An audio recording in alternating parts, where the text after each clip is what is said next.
ছোট্ট একটু বুদ্ধি আর টিপস যদি আমরা অ্যাপ্লাই করি আমাদের প্রত্যেক দিনের কাজগুলো অনেকটাই সহজ হয়ে যাবে। এমনই কিছু ছোট ছোট টিপস শেয়ার করব, চলুন তাহলে আজকের টিপস আমরা দেখে নিই। আমাদের বাড়িতে যে পেনের ঢাকনা থাকে, পেনের কালি শেষ হয়ে গেলে আমরা ঢাকনার সমেত পেনটাকে ফেলে দিই। এখানে আমি একটি পেনের ঢাকনা নিয়ে নিয়েছি আর একটি বোতলের ঢাকনা নিয়েছি। বোতলের ঢাকনার ঠিক মাঝখানে পেনের ঢাকনাটাকে ঢোকাবো। এখানে আমি আলু চুলের মাথাটাকে গরম করে নিয়ে এইভাবে বোতলের ঢাকনার ঠিক মাঝখানটায় ছিদ্র করে নিলাম। পেনের ঢাকনাটাকে এবার আমি এর মধ্যে ঢুকিয়ে নেব। ছিদ্রটা অবশ্যই পেনের ঢাকনা যত বড় সেই হিসাবে ছিদ্র করবেন। অতিরিক্ত বড় ছিদ্র কিন্তু করা যাবে না, একদম টাইট ছিদ্র করতে হবে। পেনের ঢাকনার ওপরেও আবার আমি এইভাবে গরম করে নিয়ে ছোট্ট করে দুটো তিনটে ছিদ্র করে নিয়েছি। কি কাজে এটাকে ব্যবহার করব চলুন তাহলে দেখে নিই। আমাদের বাড়িতে যেই ধরনের তেলের বোতলগুলো থাকে, তেলের বোতলের ঢাকনাটাকে আমরা এইভাবে কিন্তু তৈরি করে নিতে পারি। যে কোনো তেল হোক, সর্ষের তেল, রিফাইন তেল, আর সুবিধা কি যে কোনো বোতলের ঢাকনার সঙ্গেই এই ঢাকনাটা কিন্তু সেট হয়ে যাবে। আমরা অনেক সময় কোনো কিছু রান্না করতে গেলে তেল ঢালতে যাই, অল্প তেল হয়তো প্রয়োজন, দেখালো গপ গপ করে বোতল থেকে বেশি তেল পড়ে যায়, তেলটা হয়তো তুলি না, বেশি তেলেই রান্না করে, এতে তেলের খরচা বেশি হয়।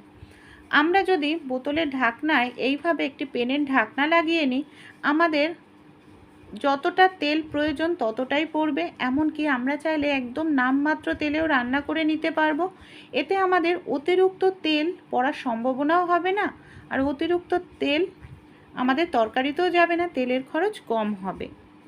অনেক সময় রান্নাবাড়ি করতে গেলে দেখা যায় মেজোতে, কিচেন স্ল্যাপে এইভাবে তেল পড়ে যায়। তেলটা পড়ে গেলে তেলটা ছড়িয়ে যায়, আর সেই তেলটাকে পরিষ্কার করার জন্য আমরা অনেক সময় কাপড়ের ব্যবহার করি। এতে আমাদের কাপড়টাও দেখা যায় তেল তেলে হয়ে যায়, আবার পরিষ্কার করতে লাগে। পাউডার আমাদের প্রত্যেকের বাড়িতেই থাকে।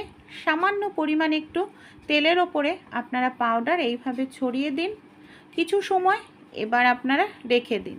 কিছু সময় রাখলেই দেখবেন পাউডার আপনাদের যে তেলটা আছে সেই তেলটাকে কিন্তু পুরোপুরি অ্যাবজর্ব করে নেবে, আর জায়গাটায় কোনো রকম তেল তেলে ভাব থাকবে না, একেবারে পরিষ্কার হয়ে যাবে, কোনো রকম কাপড়েরও প্রয়োজন পড়বে না।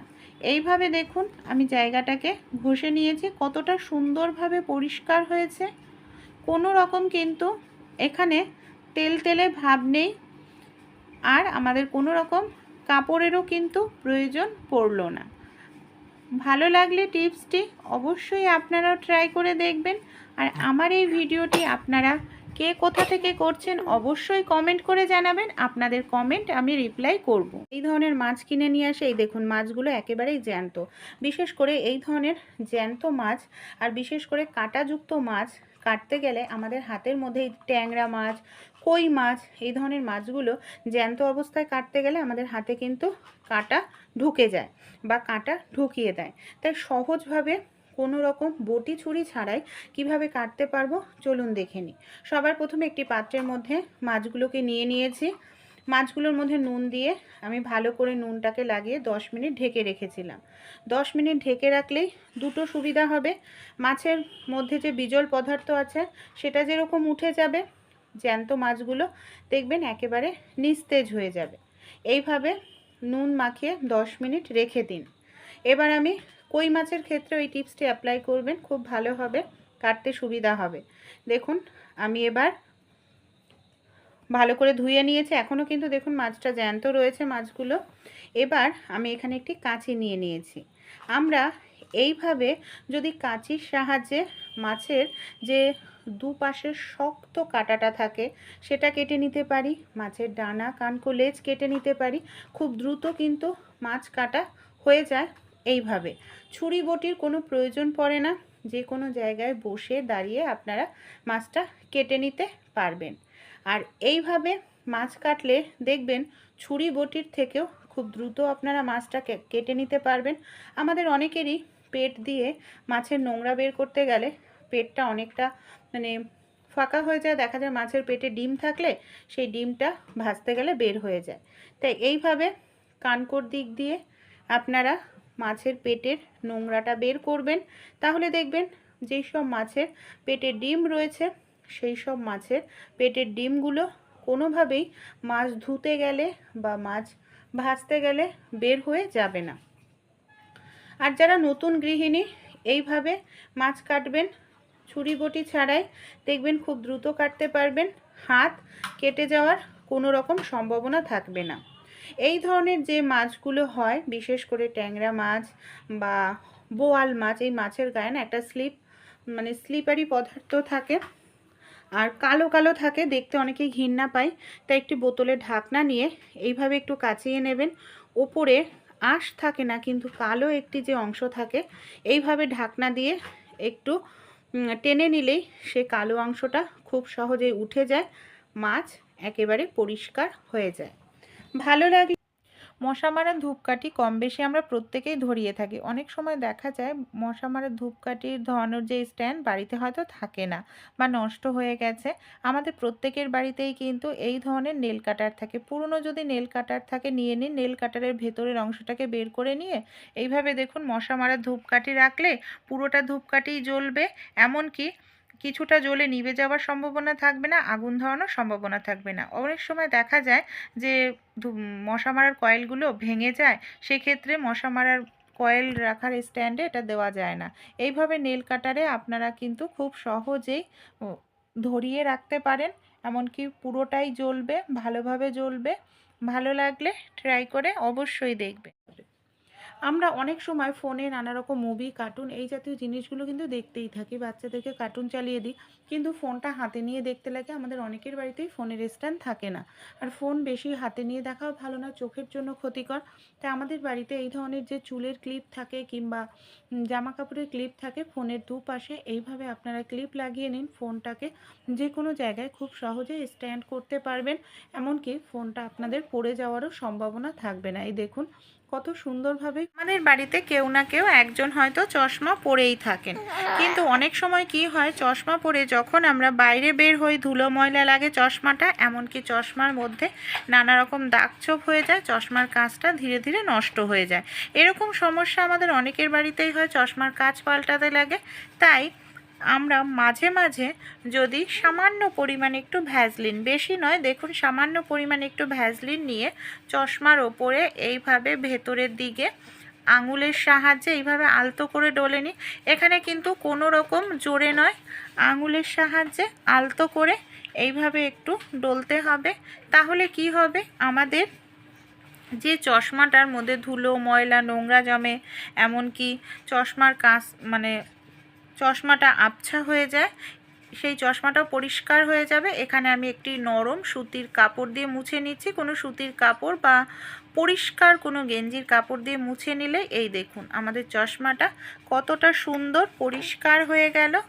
ভালো লাগলে আইডিয়াটি আপনারাও ট্রাই করে দেখবেন। এতে কি হবে, আমাদের কিন্তু কিছুদিন পর পর যে চশমার কাঁচ পাল্টাতে হয় সেই সমস্যা দূর হবে। পরের যে টিপসটি শেয়ার করছি বন্ধুরা, রুটি আমরা কম বেশি প্রত্যেকেই খেয়ে থাকি। অনেক সময় দেখা যায় আমরা রুটি বেলতে যাব, আমাদের বেলন চাকিটা ধুয়ে দিয়েছি শুকায়নি, বা হাতের কাছে বেলন চাকি নেই, সেক্ষেত্রে বেলন চাকি ছাড়াও খুব সুন্দরভাবে রুটি তৈরি করে নেওয়া যায়। এখানে আমি নিয়ে নিয়েছি বন্ধুরা যে তেলের প্যাকেটগুলো হয় না, তেল ঢালার পর প্যাকেটগুলোকে আমরা অনেকেই ফেলে দিই, কোনো কাজেই ব্যবহার করি না। তেলের প্যাকেটের আমাদের কি করতে হবে, 3 দিক এইভাবে সমান করে কেটে নিতে হবে। আর দেখুন প্যাকেটটা কাটলেও প্যাকেটের মধ্যেও কিন্তু বেশ কিছুটা তেল থেকে যায়, আর এই তেলের প্যাকেটগুলো মজবুত হয় আর নরম হয়, অনেক দিন এটাকে ব্যবহার করা যায়।